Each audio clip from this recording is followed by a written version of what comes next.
நன்றி சகோதரரே. நான் ஏற்கனவே என்னுடைய கோரிக்கையாக முதல் குரலாக எங்கள் தரப்பில் எந்த தவறு இருந்தாலும் உங்களுடைய கோரிக்கையை நாங்கள் ஏற்கின்றோம். ஏனென்றால் நான் முதலில் சொல்லியது போல 25,000 தொழிலாளர்கள் இந்த அமைப்பை நம்பி இருக்கிறார்கள். என்னுடைய ஈகோ இங்கு பெரிதல்ல. ஒருவேளை நான் மன்னிப்பு கேட்கணும். தப்பு செல்வமணி, நீங்க பண்ண தப்பு. Sorry sir. என்ன தப்பு பண்ண சொல்லுங்க. தப்புன்னா yes sir, I'm sorry, definite. But வேற விஷயத்தை உள்ளுக்குள்ள எங்களை நீங்க அடியாள் வேலை பண்றதுக்கு மட்டும் பயன்படுத்தாதீங்க. இனிமே அதுக்கு நாங்க தயார். ஏன்னா இப்போ இது மாதிரி நாங்க பண்ணதுக்காக வந்து இப்போ நடிகர் சங்கம் எங்களை கண்டிச்சு ஒரு அறிக்கை கொடுத்தாங்க. நீங்க அதிகாரம் மையமா செயல்படுறீங்க, நீங்க ஏதோ எல்லாரோட பெரிய ஆள் மாதிரி செயல்படுறீங்கன்னு. இந்த சண்டை யாருக்குமானது? தயாரிப்பாளருக்கும் நடிகர்களுக்குமானது. அப்போ தயாரிப்பாளர் சங்கம் எங்களுக்கு பேக் பண்ணி இருந்தாங்கன்னா, இல்ல இது நாங்க தான் நிறுத்திருக்கோம், அவங்க நிறுத்தலன்னு சொல்லணும் இல்லையா? அப்ப நீ அமைதியா இருந்தா என்ன அர்த்தம்? இப்ப நடிகர் சங்கம் எங்களோட வந்து பல்லாண்டுகளாக ஒரு நெருக்கமான நட்போட இருக்கும். இன்னைக்கு அந்த நட்புல கொஞ்சம் விரிசல் வந்திருக்கு. ஏன்னா அவங்க சொல்றாங்க, நீங்க இஷ்டத்துக்கு அவங்க சொன்னா நிறுத்துறீங்க, ஏன் நீங்க அவங்க சொல்றது எங்களை கேட்டு பண்ணுங்கிறாங்க. இவங்க என்ன சொல்றாங்க, அவங்களை கூப்பிடாதீங்க. நாங்க சொன்னோம் சார், நடிகர் சங்கத்தை கூப்பிட்டு பேசலாம் சார், நடிகர் சங்கத்தை கூப்பிட்டு பேசலாம். இல்ல வேண்டாம், நம்மளே முடிவு பண்ணிக்கலாம். இதனால யாரு இப்ப நாங்க தான் சொல்றோம் இல்லைங்களா சார், நாங்க என்ன சொல்லணும்னு சொல்லுங்க, அவங்க என்ன பண்ண சொல்றான்னு சொல்லுங்க, நீங்களே கேட்டு சொல்லுங்க. எங்க உறுப்பினர் பாதிக்க கூடாது, அது போல தயாரிப்பாளரும் பாதிக்க கூடாதுங்கிறதுல நாங்க ரொம்ப பல்வேறு சலுகைகள் நாங்க கொடுத்துருக்கோம் சார். பல்வேறு சலுகைகள் 6 கோடிக்கு ஒரு படம் தயாரிப்பாளர் படம் பண்றாங்கன்னா என்னென்ன சலுகைகள் அவங்க கொடுத்துருக்கோம். அவங்க இந்த சலுகைலாம் இருக்குன்னு அவங்க மெம்பருக்கு அவங்க சொல்றது இல்லை. இன்னைக்கு 1.5 மாசம் ஆச்சு எங்களுக்கு இடம் வந்து கவர்மெண்ட் அலாட் பண்ணி. இந்த 30-40 நாட்கள்ல நாங்க 20 கூட்டம் நடத்தியிருக்கோம். நாங்க office bearers, EC meeting, general body, ஒரு சங்கத்திலும் இந்த உடனே எப்படி இந்த இது கட்டணும், ஏற்கனவே மிஸ் பண்ணிட்டோம், இப்போ மிஸ் பண்ணக்கூடாதுன்னு. அப்ப அது சின்ன சின்ன பிரச்சனை இருக்கு. உடனே வந்து அது இப்போ சொசைட்டி வந்து கவர்மெண்டோட கண்ட்ரோல் இருக்கு. அதனோட எக்ஸிக்யூட்டிவ் ஆஃபீஸரை மீட் பண்றோம். அடுத்து ரிஜிஸ்ட்ரார் டெப்டி ரிஜிஸ்ட்ராரை மீட் பண்றோம். அதுக்கப்புறமா வந்து ரிஜிஸ்ட்ராரை மீட் பண்றோம். அவர் வந்து இந்த விதியில இது போல பிரச்சனை இருக்கிறதால கொஞ்சம் வீடு கட்டுறதுல இந்த சிரமங்கள் இருக்குன்னு சொன்னாரு. உடனே வந்து அங்க மினிஸ்டர் அன்னைக்கு முத்துசாமி சார் அன்னைக்கு மீட் பண்றோம். அவர் செக்ரட்டரி வர சொல்றாரு, இது எப்படி சரி பண்ணலாம். அப்போ வந்து இந்த மாதிரி நீங்க ஒரு வேண்டுகோள் கொடுங்க, நம்ம வந்து இந்த விதியை திருத்தி கொடுத்தா உங்களுக்கு சரியா இருக்கும். இதுக்கு 20 மீட்டிங் போட்டிருக்கோம். ஆனா நீங்க அந்த கவர்மெண்ட் ஆர்டர் கூட ஒன்னும் கையில வாங்கல தயாரிப்பாளர் சங்கம். இதுதான் நீங்க உங்க உறுப்பினர் பண்ற நன்மை. முதல்ல உங்க உறுப்பினருக்கு நீங்க என்ன நன்மை பண்றீங்க? சும்மா நீலி கண்ணீர் வடிக்காதீங்க. எங்கால பார்த்து நாங்க நீலி கண்ணீர் வடிக்கலாம் சொல்லாதீங்க. எங்க உறுப்பினருக்கு நாங்க 100% வேலை செஞ்சுட்டு இருக்கோம். 100% வேலை செஞ்சுட்டு இருக்கோம். நீங்க உங்க உறுப்பினர்களை முதல்ல தொழிலாளியை காப்பாத்துறது அப்புறம் நீங்க உங்க உறுப்பினரை காப்பாத்துங்க. அவங்களுக்கு நீங்க ஆயிரக்கணக்கான பிரச்சனை இருக்கு. ஒரு தயாரிப்பாளருக்கும் ஆயிரக்கணக்கான பிரச்சனை இருக்கு. செத்து அவங்க வாழ்ந்துகிட்டு இருக்காங்க தயாரிப்பாளர்கள். உங்க உறுப்பினர்களை முதல்ல நீங்கள் காப்பாற்றுங்க. எங்களை காப்பாற்றுவது அப்புறம். உங்ககிட்ட 3000 கோபி சொன்னாலே உங்ககிட்ட 3000 பேர் உறுப்பினர் இருக்காங்க. அந்த உறுப்பினரை நீங்கள் காப்பாற்றுங்க. அதுக்கு பிறகு எங்களை காப்பாற்றுங்க. எங்களை காப்பாற்றுறது எங்களுக்கு தெரியும்.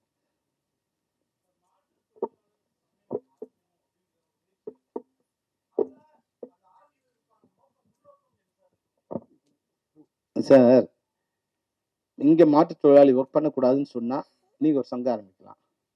நான் ஒரு சங்கம் ஆரம்பிக்கணும், அதுக்கு நான் தலைவர் ஆகணும்னு நினைச்சவங்களாம் சங்கம் வச்சு நாங்க என்ன பண்ண முடியும்? இங்க மாற்றுத்திறனாளி சில பேரால் சில வேலை பண்ண முடியும். ஒரு மாற்றுத்திறனாளி அவரால் லைட் தூக்க முடியாது, அவர் லைட் பண்ண சேர்க்க முடியாது, அவர் டைரக்ட் பண்ண முடியும்.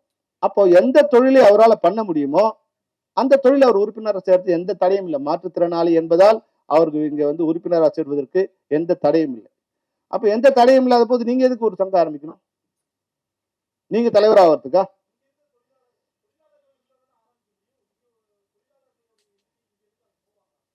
இங்க எப்படி போவாங்க சார்? இங்கேயே அவங்க இங்கேயே இருந்து வேலை பண்ணலாம். இங்க இருந்து இங்க வேலை பண்ணக்கூடாது இருந்தா தானே அவங்களுக்கு பிரச்சனை. அவங்க வந்து வேலை பண்ணலாங்கிற பட்சம் அவங்க வேலை பண்ணிட்டு தானே இருப்பாங்க. எது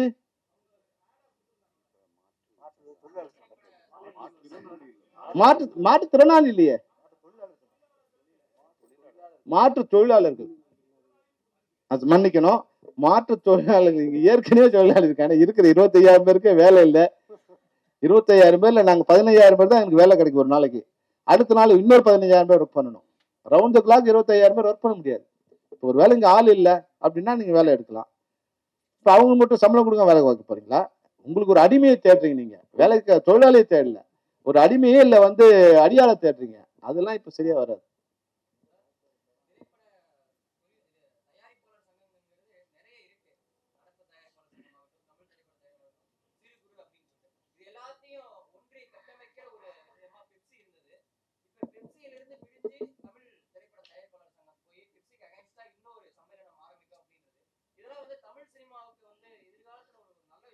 நிகழ்காலத்திலேயே இது நல்லது இல்லை சார். எதிர்காலத்துல என்ன? நிகழ்காலத்திலே அது மோசமான செயல். இப்போ அவங்கதான் அந்த 7ஆ பிரிஞ்சு சீரழிகிறாங்க. எங்களையே பிரிக்கணும். தயாரிப்பாளர் ஒரே சங்கமா இருந்தா அதன் வலிமை என்னவா இருக்கும்? நிச்சயமாக அந்த அந்த அவங்களோட குரலுக்கு ஒரு சேயிங் இருக்கும். ஏன் இப்ப அவங்க வந்து இதுவா இருக்காங்க? நடப்பு தயாரிப்பாளர் மட்டும் இல்ல, சேம்பர், கவுன்சில், நடப்பு தயாரிப்பாளர், கில்டு, சிறு தயாரிப்பாளர், டிஜிட்டல் தயாரிப்பாளர், அனைத்து தயாரிப்பாளர் சங்கம், 7 சங்கம் இருக்கு. இப்ப நீங்க எல்லாரும் ஒன்னா இருந்தீங்கன்னா உங்களுக்கு பிரச்சனையே இல்லை. நீங்க நீங்க நினைச்சா சாதிக்க முடியும். அதுக்கு அந்த அவர்களை ஒன்றிணைக்கிற முயற்சியில நீங்க ஈடுபடாம ஒன்னா இருக்கிற பிரிவு எங்களை பிரிக்கணும் ஏன் நினைக்கிறீங்க? இப்போ இன்னொரு ஆபத்து இருக்கு, அவங்களுக்கு தெரியாது. நாங்க கட்டுக்கோப்பா இருக்கிறதால எங்களை ஒரு உறுப்பினர் தப்பு பண்ண முடியாது. இன்னைக்கு எந்த உறுப்பினரும் தப்பு பண்ண முடியாது. உடனே அந்த சங்கம் சம்மேளனம் அழைச்சு அவங்க வந்து அதுக்குண்டான நீதியை நாங்க கொடுத்துருவோம். இப்படிதான் ஒரு தடவை இந்த தயாரிப்பாளர் மோசம் போனாங்க. நாங்க கடந்த முறை பேச்சுவார்த்தை நடத்தும் போது டெக்கரேஷன் யூனியன்ல ஒரு குறிப்பிட்ட ஒரு பிரிவினர், அதாவது ஜிம்மி ஜிப்பு, பேந்தர், இவங்கெல்லாம் வந்து 14,000 ரூபாய் சம்பளம். அவங்க கடைசியா கேட்டாங்க 13,500 ரூபாய். நாங்க சொன்னோம் சார் கொஞ்சம் பேசி 13,750 ரூபாய் வச்சுக்கலாம். நோ நோ நோ, நான் சொன்னதுதான். அப்ப அவங்களும் ஒத்துக்கல. அப்போ ப்ரொடியூசர் கவுன்சில் என்ன சொன்னாங்க, நீங்க விட்டுருங்க, நாங்க பாத்துக்கிறோம், நீங்க தலையிடக்கூடாது, நாங்க பாத்துக்கிறோம் அப்படின்னாங்க. அப்படியா? நாங்க டெக்னீஷியன் யூனியன் சொன்னோம், என்ன சார்? சார் ப்ரொடியூசர் பார்த்து விட்டுக்கிட்டு சார்ட்டான். என்ன தெரியுமா அவன் நிலைமை? 20,000 கம்மி யாரும் சம்பளம் வாங்கல. ஏன்னா அவன் ராஜா. ஒருத்தர் 20,000, ஒருத்தர் 21,000, ஒருத்தர் 30,000, ஒருத்தர் 40,000, ஒருத்தர் 50,000. இப்ப இவங்க யாருக்கு அவங்க கேட்டு சார் நீங்க அவங்க கண்ட்ரோல் பண்ணக்கூடாதுன்னு சொல்லிட்டாங்க இல்லைங்களா? என்னோட திறமையேற்ற நான் சம்பளம் வாங்கிப்பேன், நீங்க தலையிடாதீங்க. இதை கெடுத்தது யாரு? நீங்க அன்னைக்கு ஒரு சுமூகம் வந்து அன்னைக்கு வந்து உங்க கண்ட்ரோலுக்குள்ள கொண்டு வந்திருந்தீங்கன்னா இன்னைக்கு ஒரே அமைப்பா இருக்கும். நாளைக்கு அவங்கவுங்க ஒரு சம்பளம் கேட்பாங்க. எந்த சம்பளத்தை நீங்க கொடுப்பீங்க? அப்போ ஒரு அமைப்பா இருந்தா அமைப்புக்கு பயந்து தொழிலாளர்கள் வந்து, இல்ல அமைப்பு கட்டுப்பட்டு தொழிலாளர்கள் வந்து ஒரு ஒழுக்கத்துக்கு வருவாங்க. நாளைக்கு 500 பேர் வேணும்னா எங்க போய் தேடுவீங்க நீங்க? இப்ப எங்க வந்து நீங்க சொல்றீங்க சார் நாளைக்கு 500 பேர் ரிச்சுவல்ஸ் வேணும்னா சொல்லி முடிச்ச 1/2 மணி நேரத்துல 500 பேர் இங்க இருக்கிற ஏஜென்ட் கொண்டு வந்து உங்களுக்கு நிறுத்துருவாங்க. அது யாரு? நீங்க எப்படி பண்ணுவீங்க? அப்போ ஒட்டுக்கோப்பாவும் ஒற்றுமையா இருக்கிறது ஒரு தப்பா? அது இது ஒரு தவறான, இது வந்து நான் எல்லா தயாரிப்பாளரும் சொல்ல வரல, தயாரிப்பு நிர்வாகில இருக்கவங்களுக்கும் நான் சொல்ல வரல. ஒரு சில பேரோட தனிப்பட்ட விரோதம் தான். அது வந்து தனிப்பட்ட விரோதம் தான்.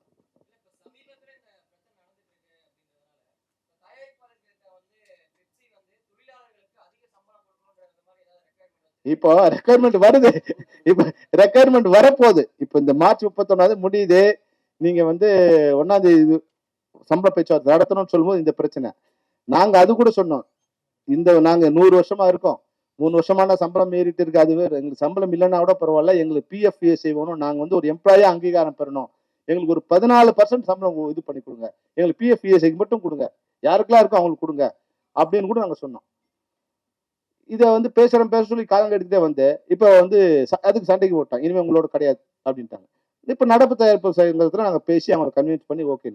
இப்போ எங்க மேல வந்து பரிதாபம் காமிக்கிறோம். என்ன பண்ணணும்? அவங்க 15% கொடுக்குறான்னு ஒத்துக்கிட்டா நீங்க என்ன பண்ணணும்? நாங்களும் கொடுக்குறோம்னு சொல்லணும்.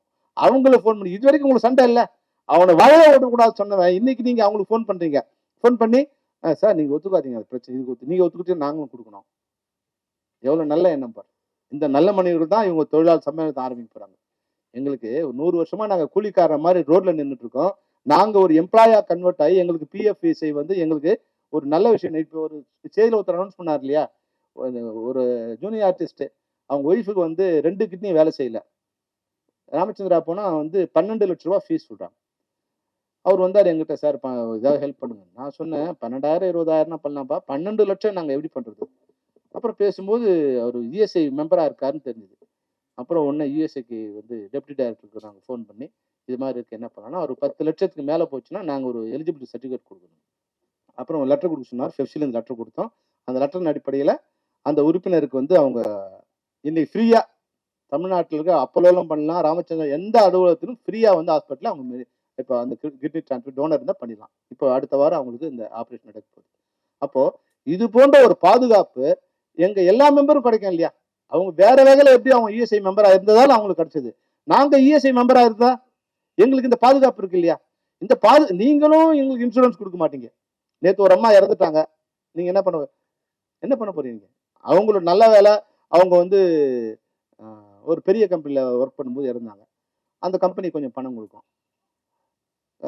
இந்தியன் கம்பெனில ஒர்க் பண்ணதால தான் அவனுக்கு 1 கோடி ரூபாய் கிடைச்சது. கும்பகோணத்துல ஒரு ஷூட்டிங்ல 6 பேர் செத்தாங்க.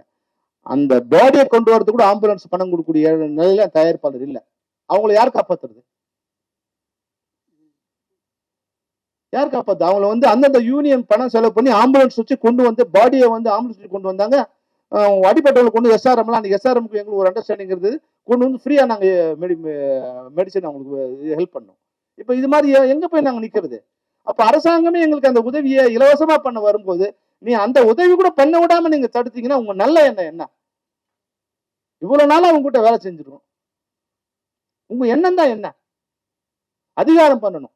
நாங்க சங்கத்தை இருக்கோம், என் கீழே எல்லாரும் இருக்கணும். இதுக்காக வந்து இதுக்கு வந்து நம்ம படம் ப்ரொடியூஸ் பண்ண வந்தோமா, அதிகாரம் பண்ண வந்தோமா?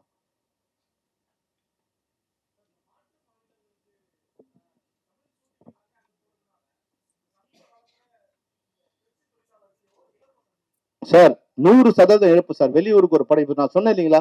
இப்ப 2.5 லட்சம் வேலை நாட்கள் நாங்க வேலை செஞ்சிருக்கோம். இப்ப விஜய் படம் இங்க நடந்ததால இந்த படம் அங்க போயிருந்தா ஒரு 5000 பேர் கூட வேலை செஞ்சிருக்க மாட்டாங்க. டைரக்டர், கேமராமேனு, ஆர்ட் டைரக்டர் இது மாதிரி ஆட்கள் தான் போயிருப்பாங்க. அப்போ எவ்வளவு பேர்? அப்ப 2,45,000 வேலை நாட்கள் நாங்க வேலை பண்ணிருக்கோம். அப்ப எல்லா நட்சத்திரங்களும் எல்லா ஹீரோஸும் முதல்ல உணரணும். தமிழ்நாட்டுல வாழ்ற நீங்க தமிழ்நாட்டு தொழிலாளருக்கு துரோகம் பண்ணாதீங்க. நாங்க உங்களை கெஞ்சி கெஞ்சி கெஞ்சி பார்த்து காலில் என்னதான் பண்ண சொல்றீங்க? ஹைதராபாத்ல போய் ஷூட் பண்றதால உங்களுக்கு என்ன வருது? ஈவிபில போய் நீங்க உட்காந்துட்டு நீங்க ஒரு ராஜா உங்க ஒரு ராஜ்யத்தை வச்சுக்கிட்டு அங்க போய் ஒரு தமிழ்நாட்டு கிராமத்தை செட்டு போடுறீங்க. என்ன இனிமே வந்து எங்க வாழ்வாதாரத்தை பாதிக்கிற மாதிரி எந்த எந்த நடிகரும் ஈடுபடாதீங்க. எந்த தயாரிப்பாளரும் கூட ஒரு வேண்டுகோள் வைக்கிறேன். நீங்க அங்க போய் ஷூட் பண்றதால அவங்களுக்கு ரூம் கொடுத்து அவங்களுக்கு டிக்கெட் கொடுத்து அவ்வளவு செலவு பண்றீங்க. அதனால என்ன லாபம் உங்களுக்கு? நானு இப்ப காஷ்மீர்ல வெள்ள பனிமலை இருக்கு, அதை இங்க செட்டு போடுறது நாங்க சொல்லல. அது மாதிரி இருந்தா அங்க போய் பண்ணுங்க. நீங்க ஹைதராபாத்ல போயிட்டு நம்ம ஊரு கிராமத்தை அங்க போய் செட்டு போறீங்கன்னா என்ன அர்த்தம்? கிராமமே நம்ம கிட்ட இருக்கு, அரசு இடம் கொடுத்துருக்கு, அங்க போய் செட்டை போடுங்க. இங்க நம்ம ஆட்கள் வேலை செய்வாங்க, நம்ம ஆட்கள் பிழைப்பாங்க. காஸ்ட் அதிகமாகுது சார், காஸ்ட் அதிகமாகுது. தயாரிப்பாளர்கள் கண்ட்ரோல்ல இருந்திருந்தாங்கன்னு நல்லா இருந்திருக்கும் சார் சினிமா. நீங்க தான் சொல்லணும்.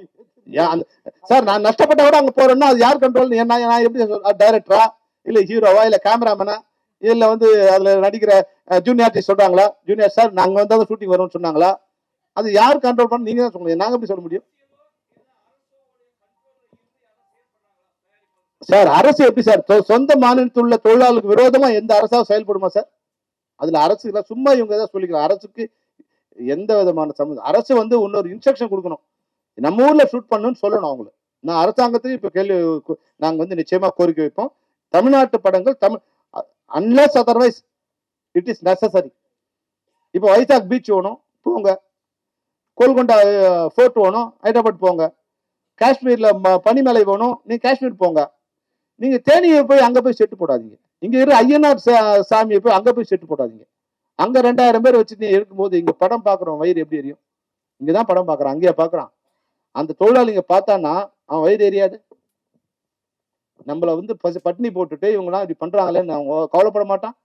அந்த சாபம் உங்களை பாதிக்காது?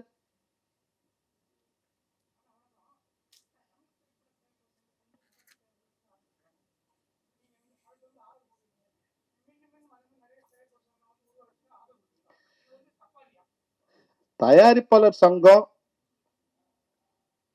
சேம்பர்ல இருந்து வரும்போது அதுக்கு பெப்சி ஆதரவு கொடுத்தது, அது தப்பு இல்லையா? இப்ப நம்ம அவங்களுக்கு ஆதரவு கொடுக்க மாட்டோம் சொன்னோம், நீங்களே பண்ணுங்கன்னு. உங்களால அவங்களுக்கு எதுவும் பண்ண நீங்க இன்னொரு அவங்கள வளர்த்து விட்டுட்டீங்க. அதுல ஒரு 300 பேர் 400 பேர் இருந்து நீங்க படம் பண்ணிட்டு இருக்காங்க. நாங்க பண்ண மாட்டோம், நஷ்டம் யாருக்கு? வளர்த்து யார் விடுவது? நீங்க உங்க பிரிஞ்சு போகும்போது நீங்க அவங்கள அரவணைச்சுக்கணுமா, இல்ல நாங்க சேர்த்து நீங்க அவங்க கூட போய் சேருங்க சேருங்க சொல்லணுமா?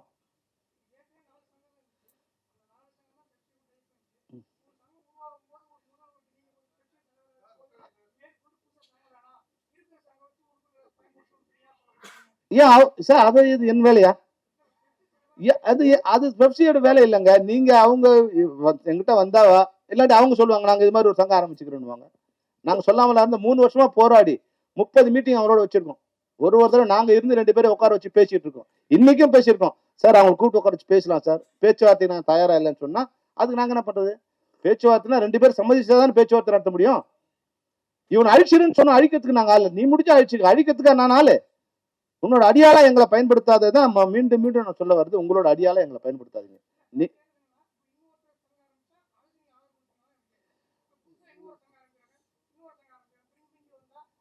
சார், சங்கங்கள் ஆரம்பிக்கிறது பத்தி இனிமே அவங்கவுங்க வேலை சார், அது எங்க வேலை இல்லை. அது எங்க வேலை இல்லை. நாங்க வேலை செய்வோம், அவ்வளவுதான். எவ்வளவு பேர் வந்தாலும் நாங்க வேலை செய்வோம் சார். அது அவங்க தான் பார்த்தது. அந்தந்த சங்கங்கள் அவங்களை பாதுகாக்க வேண்டிய அவங்க தான். நாங்க சங்கத்தை உருவாக்க மாட்டோம். நான் போய் இன்னொரு சங்கத்தை உருவாக்கினா சொல்லுங்க, என்ன சார் பெப்சி இது மாதிரி அநியாயம் பண்ணீங்க, நான் போய் ஒரு ப்ரொடியூசர் கொஞ்சம் உருவாக்கலாமா? அது தப்பு. ஆனா யாரோ உருவாக்குறாங்கன்னா அதுக்கு நான் என்ன பண்ண முடியும்? நீங்க உருவாக்காம பாத்துங்க. அது உங்களோட வேலை, என் வேலை இல்ல, பெப்சியோட வேலை இல்ல. பெப்சி வேலை செஞ்சா சம்பளம் கொடுக்கணும், ஒழுங்கா வேலை செய்யணும், டைமுக்கு வரணும். அதுதான் பெப்சி சொல்ல முடியுமே தவிர இன்னொரு ப்ரொடியூசர் கூட ஏன்பா நீங்க ஆரம்பிக்கிறீங்க அப்படின்னா அது உன் வேலையா போயான்னு சொல்லுவான்.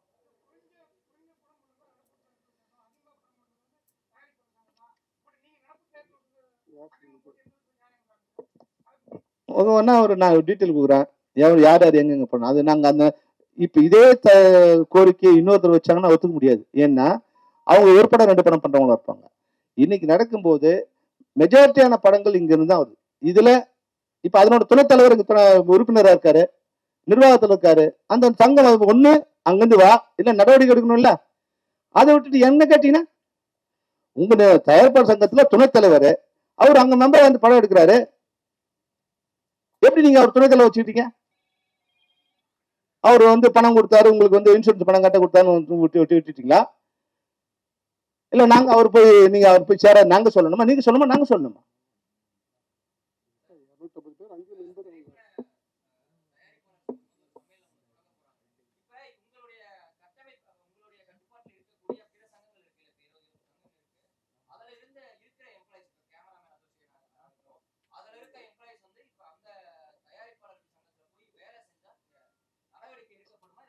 சார், நீங்க அத்தைக்கு மீசி மலைச்சா எப்படி கூப்பிடலாம்னு கேக்குறீங்க. எங்க ஒரு உறுப்பினர் போக மாட்டோம், நீங்க அந்த கவலையே படாதீங்க. ஒரு உறுப்பினர் போக மாட்டோம். நான் உடனே இந்த முடிவு எடுத்துருவேனா, முதல்ல இசி போட்டு ஜெனரல் பாடி போட்டு இன்னைக்கு அனைத்து சங்கங்களில் இருக்கிற அனைத்து உறுப்பினரும் வர வச்சு, இசி செயற்குழு மெம்பர்ல இருந்து ஆபீஸ் பேர் எல்லாரும் வர வச்சு அவங்க எல்லாரோட ஒப்புதல் பெற்ற பின்னர் தான் நான் அறிவிக்கிறேன். ஒரே ஒரு மெம்பர் கூட போக மாட்டோம். அந்த பயம் எங்களுக்கு இல்லை. அவங்க ஆரம்பிச்சிருவாங்க வளர்ந்துருவாங்கன்னா இல்ல, தேவையில்லாம ஒரு மனப்பூசல். நாளைக்கு இப்ப இவ்வளவு பேச வேண்டிய அவசியம் வந்துருச்சு பாருங்க எனக்கு. நாளைக்கு எங்களோட நட்பா இருந்தவர் இன்னும் நிறைய விஷயம் இருக்கு. இன்னைக்கு நீங்க தரம் தாழ்ந்த ஒரு லெட்டர் எங்களை விமர்சிக்கிறீங்க, அது மொட்டைக்கட்டுதாசி போடுறீங்க, வாழை வச்சு வேலை பண்றீங்க. இது வரைக்கும் உங்களுக்குள்ள திட்டிட்டு இருந்தீங்க. இன்னைக்கு அவங்க அந்த ஆளை வச்சுட்டு என்னை பத்தி திட்டி நான் இது பண்றேன்னு நான் ஏற்கனவே சொல்லிட்டேன். இந்த சங்கத்துக்கு நான் வரும்போது என்னை எதிர்த்து நின்னவர் 33 ஓட்டு வாங்கினாரு, நான் 36 ஓட்டு வாங்கினேன். அடுத்த முறை நான் 49 ஓட்டு வாங்கினேன், அவர் 16 ஓட்டு வாங்கினாரு. அடுத்த முறை இருக்கும்போது எங்களை எதிர்த்து ஆளே இல்லை. ஒரு 100 ரூபா தான் நாங்கள் செலவு பண்ணி அப்ளிகேஷன் வாங்குவோம். அப்போ என்னுடைய செயல்பாடு சரியா இருக்கிறதால நான் இங்க பணம் கொடுத்து இல்ல வேற மாதிரி உதவிகள் கொடுத்து ஓட்டு வாங்க வேண்டிய அவசியம் இல்லை. இந்த உறுப்பினர் நான் தேவைப்படுற வரைக்கும் நான் இங்க இருந்துட்டே இருப்பேன். அதனால இதுல அதிகாரத்துக்கான போட்டி எங்ககிட்ட இல்லை. நாங்க இதுல இருக்கோம், என்னுடைய ஓய்வு நேரத்தை என்னோட உறுப்பினர் செலவு பண்ணுது. திரைப்படத்துறைக்கு தான் என்னோட முதல் ப்ரெஃபரன்ஸ். அதுல ப்ரொடியூசரா இருக்கட்டும், எக்ஸிபிட்டா யாரா இருக்கட்டும், அந்த இண்டஸ்ட்ரியில நான் ஒரு பார்ட்டர். அந்த பார்ட் நல்லா இருக்கும்னு நான் நினைக்கிறேன். எல்லாருக்குமா நான் உதவி நான் பண்றேன். ஆனா நீங்க எதுவுமே நீங்க ஒற்றுமையா இல்லாம எங்க மேல குறை சொல்றதுல அர்த்தம் இல்லை. இது மாதிரி எங்களை பேச வைக்கிறத நீங்க இவ்வளவு நாள் 3 மாசம் என்னென்னவோ தரக்குறை விமர்சனம் பண்ணாங்க. ஆனா இன்னைக்கு விமர்சனம் பண்ணேன்னா தனிப்பட்ட முறையில சுயலாபம் அடைவதாகவோ இல்ல வந்து இவங்க தொழிலாளர்கள் மேல அக்கறை கொள்றதாவோ, அங்க இருக்கிற தொழிலாளர்களை காப்பாற்றதான் நாங்க படையெடுக்க வரோம், நாங்க இது ஆரம்பிக்கிறோம். தொழிலாளியை காப்பாற்றினா ஒழுங்கா சம்பளம் கொடுத்துருவோம் சார், வேற ஒன்றும் பண்ண வேண்டாம். நீங்க அந்த அதெல்லாம் சொன்னா தனிப்பட்ட இதுவாயிடும். நீங்க நிர்வாகத்துல இருந்து சைன் பண்ணவங்கலாம் என்ன சம்பளம் கொடுத்தீங்க, எவ்வளவு கொடுக்கணும், எவ்வளவு செக் கொடுத்தீங்க, இது எங்கிட்ட எப்படி இருக்கு, இதெல்லாம் நாங்க சொன்னா தனிப்பட்ட விரோதமாயிடும், தனிப்பட்ட தாக்குதல் ஆயிடும். அது அது ஒரு நாகரிகமா இருக்காது. அதையும் பொறுத்துக்கிட்டு தான் நாங்க இவ்வளவு நாள் ஒர்க் பண்ணிட்டு இருக்கோம்.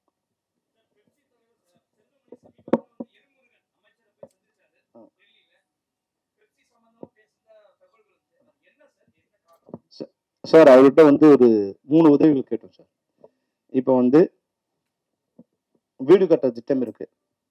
வீடு கட்ட திட்டத்துக்கு எங்ககிட்ட வந்து வீடு இல்லாத உறுப்பினர்கள் வந்து ஒரு 4500 பேர் இருக்காங்க. அவங்களுக்கு நாங்க அந்த பிரைம் மினிஸ்டர் ஸ்கீம்ல 2.5 லட்சம் ரூபாய் மானியம் இருக்கு, அதை வந்து வழங்கணும்.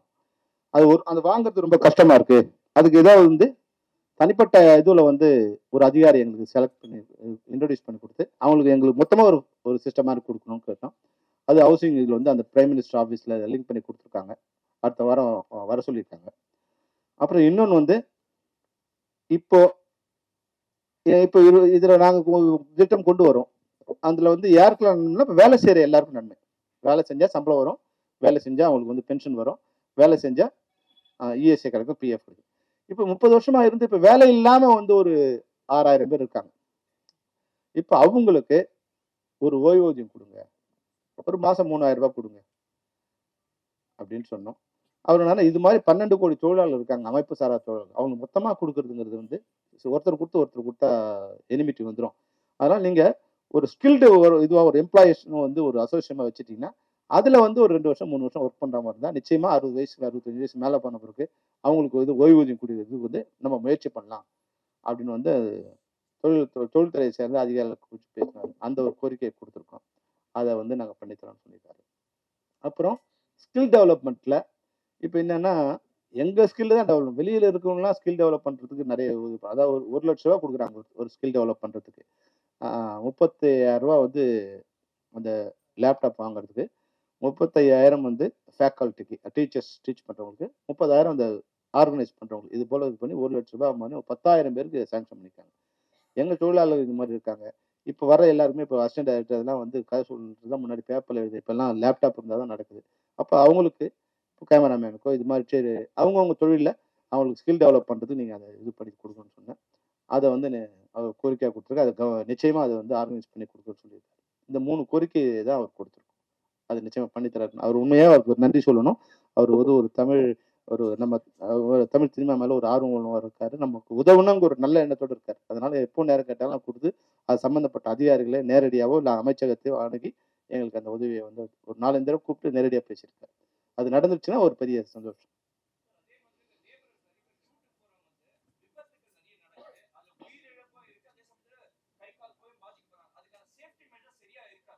இப்போ சார் அது நாங்க முயற்சி பண்ணிட்டே இருக்கோம் சார்.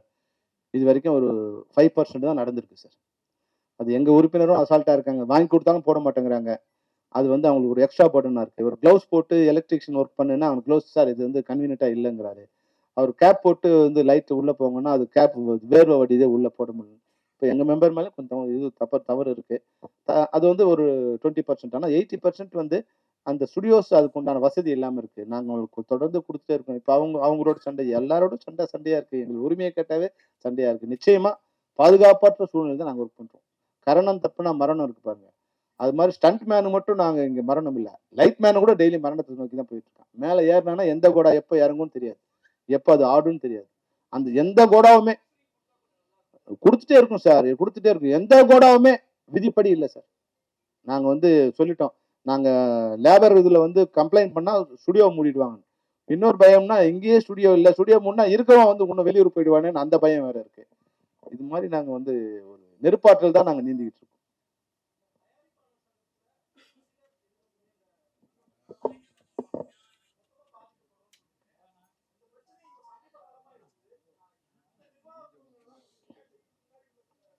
சார் இது வரைக்கும் இருந்தவங்களோட எங்களுக்கு எந்த பிரச்சனையும் இல்லை சார். எல்லா பிரச்சனையும் நாங்கள் சுமூகமாக தான் சார் முடிச்சிருக்கோம். எவ்வளோ பிரச்சனை வந்திருக்கு சார், எவ்வளோ பிரச்சனை வந்திருக்கு.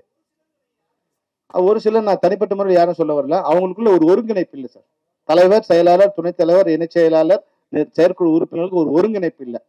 அப்ப தங்களுக்குள்ள கருத்து மோதல்ல அது வந்து இப்படி ஆயிடுது. அப்படிதான் நான் உணர்றேன். அது தவிர வேற ஒண்ணும் அதுல இருக்க மாதிரி தெரியல. இப்ப இந்த இந்த நிர்வாகத்துல வரும்போதுதான் எனக்கு வந்து இந்த பிரச்சனை. இல்ல சார், பெப்சியை எதிரியா காமிச்சா அங்க ஜெயிக்கலாம் சார். பெப்சியோட வேலை செய்ய மாட்டோம், உடனே 100 பேர் கை தட்டுவாங்க. அப்ப நான் தலைவன் ஆயிடுவேன். அவ்வளவுதான். அதை தவிர வேற எதுவும் கிடையாது. எங்களை எதிர்ப்பதால அங்க கொஞ்சம் பேர்ல கொஞ்சம் நிறைய பேருக்கு வந்து அது ஒரு இது இருக்கும், ஒரு உணர்ச்சி கிளம்பும். இனிமேல் அவங்களோட இது நம்ம அடிமைத்தனத்து நம்ம இல்ல, நம்மளே நம்ம ஒர்க் பண்ணிக்கலாம். யாரு கூட ஒரு நாள் ஒர்க் பண்ணலாம்? யாரு கூட ஒர்க் பண்ணுவேன்? நம்ம சொல்லிட்டோம்.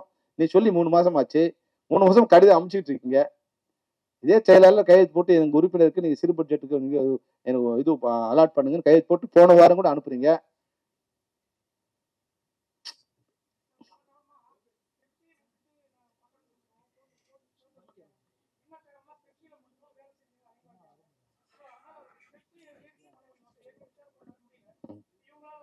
சார், அனுபவ ரீதியாக நான் சொல்றேன் சார், பண்ண முடியாது சார்.